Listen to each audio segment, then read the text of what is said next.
Hello everyone, welcome to Pram's kitchen. ഇന്ന് ഞാൻ ചെയ്യാൻ പോണത് ഒരു താറാവ് കറിയാണ്. കുട്ടനാടൻ സ്റ്റൈലിലാണ് ചെയ്യാൻ പോണത് കേട്ടോ. ഇത് നമ്മൾ ഒരു സെമി ഗ്രേവി ആയിട്ടാണ് വെക്കണത്. ഞങ്ങൾ ആക്ച്വലി താറാവ് അങ്ങനെ വീട്ടിൽ വെച്ചിട്ടില്ല. എൻ്റെ പഴയ കമ്പനിയിലായിരുന്ന സമയത്ത് കുറച്ച് മലയാളികളുണ്ടായിരുന്നു. അപ്പോൾ ആ സമയത്ത് ഞങ്ങൾ ഇതുമാതിരി പോട്ട്ലക്ക് അറേഞ്ച് ചെയ്യുമായിരുന്നു. പോട്ട്ലക്ക് എന്ന് പറഞ്ഞു കഴിഞ്ഞാൽ കുറേ പേര് കൂടിയിട്ട് ഒരു ഡിന്നറോ ലഞ്ചോ പ്ലാൻ ചെയ്യും. എന്നിട്ട് ഓരോ വീട്ടിൽ നിന്നും ഓരോ ഐറ്റംസ് പ്രിപ്പയർ ചെയ്ത് കൊണ്ടുവന്നിട്ട് ഞങ്ങൾ ഒരുമിച്ചിരുന്ന് കഴിക്കും. അങ്ങനെ ഒരു പതിവുണ്ടായിരുന്നു. ആ സമയത്ത് ഒരിക്കൽ എൻ്റെ ഒരു ഫ്രണ്ട് കൊണ്ടുവന്നിട്ടുണ്ടായിരുന്നു ഈ കുട്ടനാടൻ താറാവ്. അപ്പോൾ അന്ന് കഴിച്ച ആ താറാവ് കറിയുടെ ടേസ്റ്റ് ഇന്നും ഉണ്ട് എനിക്ക്. അപ്പോൾ അങ്ങനെയാണ് ഞാൻ വീട്ടിൽ ആദ്യമായിട്ട് താറാവ് ട്രൈ ചെയ്യാൻ തുടങ്ങിയത്. അപ്പോൾ ശരിക്കും വീട്ടിലെല്ലാവർക്കും, മക്കൾക്കും ഹസ്ബൻഡിനൊക്കെ നല്ല ഇഷ്ടമാണ് ഇങ്ങനെ ഞാൻ വെക്കണത്. ഇതിപ്പോൾ അപ്പത്തിൻ്റെ കൂടെയും അല്ലെങ്കിൽ ചപ്പാത്തി, പൊറോട്ട, പിന്നെ നമ്മുടെ നല്ല കുത്തരി ചോറിൻ്റെ കൂടെയൊക്കെ നല്ല ടേസ്റ്റിയാണ്.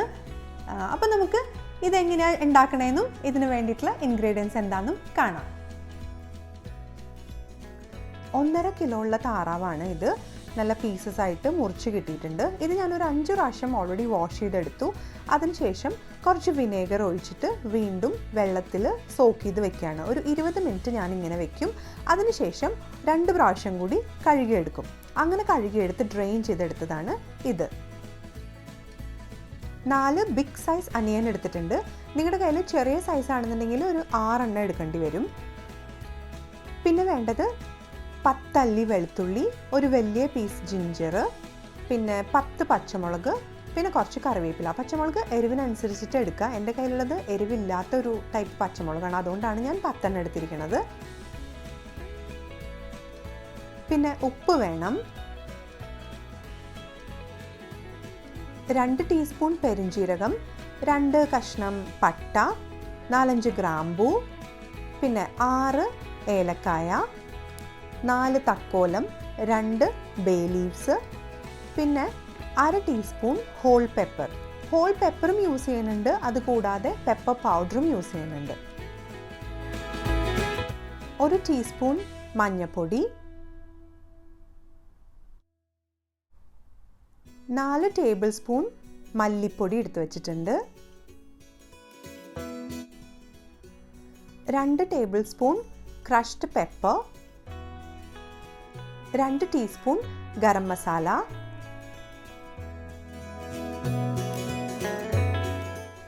2.5 കപ്പ് തേങ്ങാപ്പാലിൻ്റെ 2ാം പാലും 1 കപ്പ് 1ാം പാലും എടുത്തു വച്ചിട്ടുണ്ട്. ഇത്രയൊക്കെയാണ് വേണ്ട ഇൻഗ്രീഡിയൻസ്. ഇനി എങ്ങനെയാണ് കുക്ക് ചെയ്യുന്നതെന്ന് കാണാം. അപ്പോൾ ഒരു വലിയൊരു പാത്രം ഇതുമാതിരി അടുപ്പത്ത് വെച്ചിട്ടുണ്ട്. അതിലേക്ക് കുറച്ച് വെളിച്ചെണ്ണയോ അല്ലെങ്കിൽ സൺഫ്ലവർ ഓയിലോ ഒഴിച്ചു കൊടുക്കാം.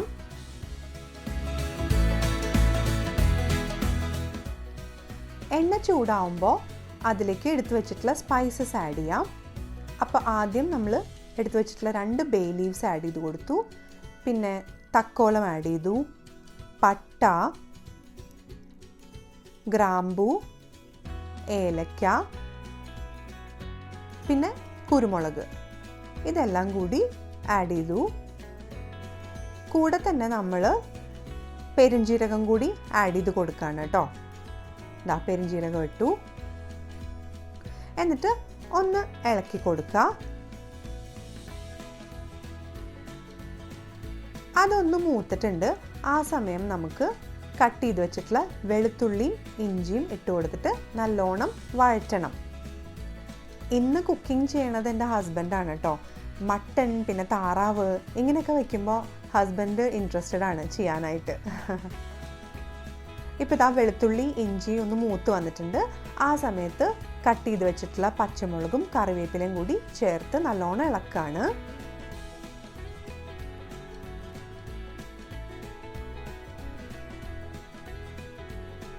അത് കഴിയുമ്പോൾ തന്നെ നമുക്ക് സ്ലൈസ് ചെയ്ത് വെച്ചിട്ടുള്ള അനിയൻസ് ചേർത്ത് കൊടുക്കാം. അനിയൻസ് ചേർത്തിട്ട് നല്ലോണം മിക്സ് ചെയ്ത് കൊടുക്കാം.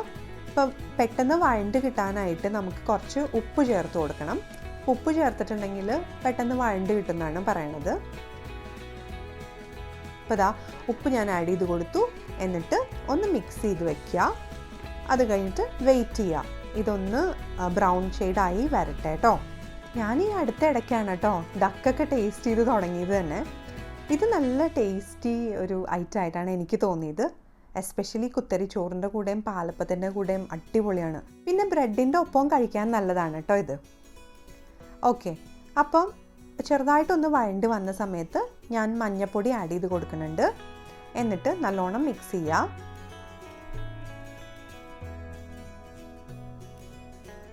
പിന്നെ മല്ലിപ്പൊടിയും ചേർത്ത് കൊടുത്തു. 4 ടേബിൾ സ്പൂൺ മല്ലിപ്പൊടിയാണ് ചേർക്കുന്നത്. എന്നിട്ട് നല്ലോണം ഇളക്കി കൊടുക്കുക. ഇപ്പം 1 ടീസ്പൂൺ പെപ്പർ പൗഡർ ആഡ് ചെയ്ത് കൊടുക്കുന്നുണ്ട്. അത് അണിയൻ വഴറ്റുന്നതിൻ്റെ കൂടെ. അത് കൂടാതെ നമ്മൾ ഡക്ക് ഇട്ടതിന് ശേഷം ടുവേർഡ്സ് ദ എൻഡ് നമ്മൾ പെപ്പർ പൗഡർ ആഡ് ചെയ്യുന്നുണ്ട് വീണ്ടും. ഇപ്പോൾ നമ്മുടെ അണിയൻസ് നന്നായിട്ട് ബ്രൗണൊക്കെ ആയി. ആ സമയം എടുത്തു വെച്ചിട്ടുള്ള ഡക്ക് ആഡ് ചെയ്ത് കൊടുത്തു. എന്നിട്ട് നല്ലോണം മിക്സ് ചെയ്യാണ് കേട്ടോ.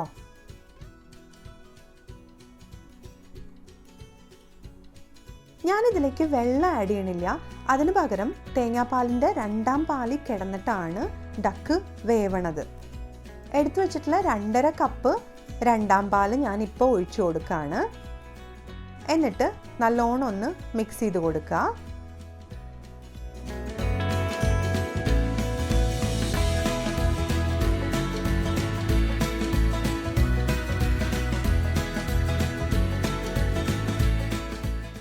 ഇതിപ്പോൾ സെമി ഗ്രേവി കൺസിസ്റ്റൻസിയിലാണ് ഞാൻ എടുക്കുന്നത്.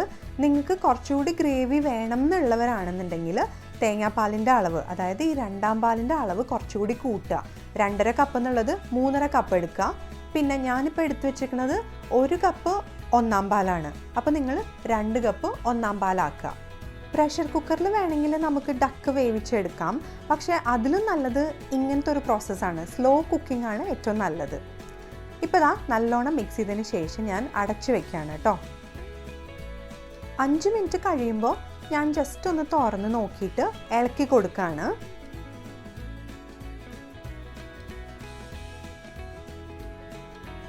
Cooking time actually 45 minutes to 1 hour ആണ് കേട്ടോ. അപ്പോൾ ഒരു 45 മിനിറ്റ്സ് ഒക്കെ ആകുമ്പോഴേക്കും വെള്ളമൊക്കെ ഒന്ന് വറ്റാൻ തുടങ്ങും. അപ്പോൾ അതുകൊണ്ടാണ് ഞാൻ പറഞ്ഞത് ഈ കോക്കനട്ട് മിൽക്കിൻ്റെ മെഷർമെൻറ്റ് കുറച്ചുകൂടി കൂട്ടിയെടുക്കാനായിട്ട്, ഗ്രേവി വേണം എന്നുള്ളവർ. ഇപ്പോൾ ഞാൻ ഡക്കിലേക്ക് ഉപ്പിട്ട് കൊടുക്കുകയാണ്. നമ്മൾ നേരത്തെ അണിയൻസ് ഫ്രൈ ചെയ്യുമ്പോൾ മാത്രമാണ് കുറച്ച് ഉപ്പ് ആഡ് ചെയ്തത്. ഇപ്പോൾ ഡക്ക് ഇട്ട് കൊടുത്തതിന് ശേഷം ഞാൻ കുറച്ചുകൂടി ഉപ്പിട്ടിട്ട് മിക്സ് ചെയ്ത് വയ്ക്കുന്നുണ്ട്. ഈ സമയത്ത് കുറച്ച് ഫ്ലേവറിന് വേണ്ടിയിട്ട് കറിവേപ്പില കൂടി ചേർക്കുന്നുണ്ട്.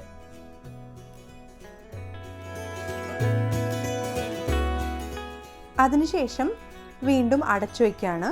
നല്ലോണം ഒന്ന് കുക്കാവട്ടെ.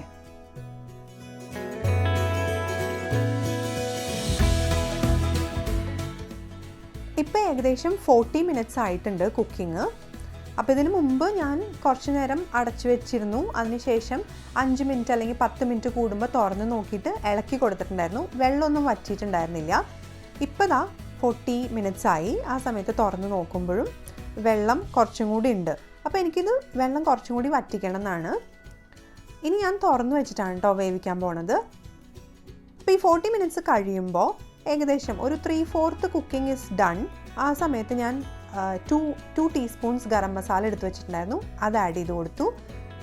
പിന്നെ ഞാൻ പറഞ്ഞില്ലേ അവസാനം ഇടാനായിട്ട് പെപ്പർ പൗഡർ മാറ്റി വെച്ചിട്ടുണ്ടായിരുന്നു. അതിലുള്ള ബാക്കി 1 ടേബിൾ സ്പൂൺ പെപ്പർ പൗഡർ ഇപ്പം ആഡ് ചെയ്ത് കൊടുത്തു. എന്നിട്ട് നല്ലോണം മിക്സ് ചെയ്തിടാണ്.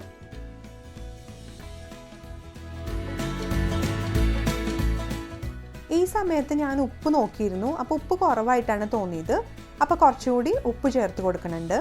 എന്നിട്ട് നന്നായിട്ട് മിക്സ് ചെയ്ത് കൊടുക്കുക.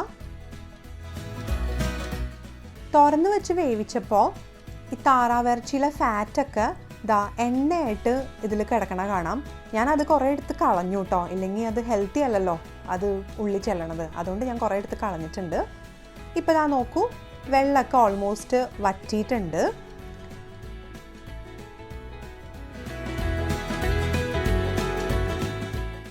ഈ സമയത്ത് ഞാൻ കുറച്ച് കറിവേപ്പില കൂടി ആഡ് ചെയ്യുന്നുണ്ട്.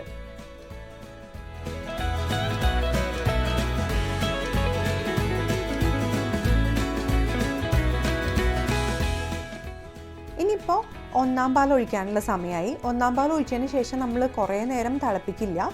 ഇപ്പോൾ ഇതാ ഒന്നാം പാൽ ഒഴിച്ചിട്ടുണ്ട്. എന്നിട്ട് നല്ലോണം മിക്സ് ചെയ്ത് കൊടുക്കുക.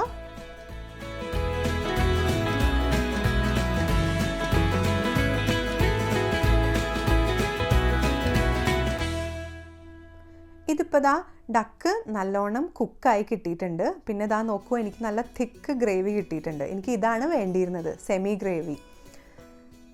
ഇനി നമ്മൾ ഫ്ലെയിം ഓഫ് ചെയ്യാൻ പോവാണ് കേട്ടോ. ഫ്ലെയിം ഓഫ് ചെയ്തു. ഇനി ഞാൻ കുറച്ച് നേരം ഇത് ഇങ്ങനെ നല്ലൊരു ബനാന ലീഫ് എടുത്തിട്ട് അത് പൊതിഞ്ഞ് വെക്കുകയാണ്. പൊതിഞ്ഞ് വെച്ചതിന് ശേഷം ഞാൻ അടപ്പെടുത്ത് അടച്ചു വയ്ക്കുകയാണ്. 2.5 മണിക്കൂറോളം ഞാനിങ്ങനെ അടച്ചു വെച്ചിട്ടുണ്ടായിരുന്നു. അതിനുശേഷം വേറൊരു ബനാന ലീഫിലേക്ക് സെർവ് ചെയ്തെടുത്തതാണ് ഇത്.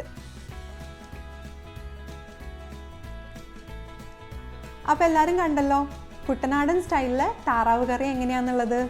നല്ല ടേസ്റ്റിയാണ്. അപ്പോൾ എല്ലാവരും ഇത് ട്രൈ ചെയ്ത് നോക്കുക, എന്നിട്ട് ഫീഡ്ബാക്ക് അറിയിക്കൂ. ഇനിയും എൻ്റെ ചാനൽ സബ്സ്ക്രൈബ് ചെയ്യാത്തവർ ഒന്ന് സബ്സ്ക്രൈബ് ചെയ്തേക്കണേ. Thank you for watching. Bye.